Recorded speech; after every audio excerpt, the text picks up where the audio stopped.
Welcome back.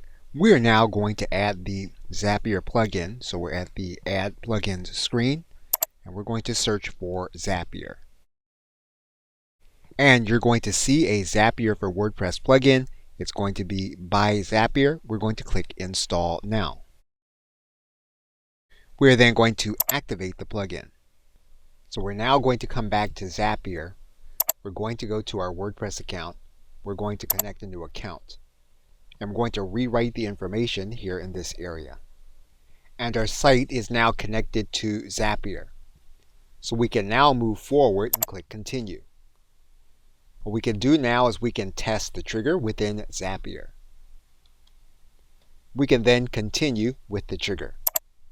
What we are now looking for is a specific action. Now in the last example, we used the platform Teachable. However, you can do a search for whichever applications you already use and which ones you'd like to connect to your WordPress site. And we're going to choose an action event. And we're going to enroll a user in a specific course. We're then going to click Continue. We're going to choose a specific Teachable account. We are going to find the test inside of our Teachable account. We're then going to map the email. And what we're going to do is put our cursor here in this area.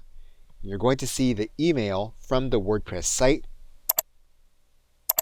We can also map the name.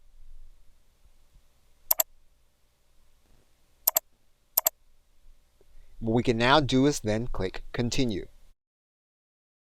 And what we're going to do is to test and continue the action. And our action was successful. So basically what we've done is we've connected our WordPress website to a cloud-based platform so that when there is a new user in Facebook, the individual is going to be added to a specific course on a cloud-based platform. Okay, so with that, thanks, and I will see you in another video.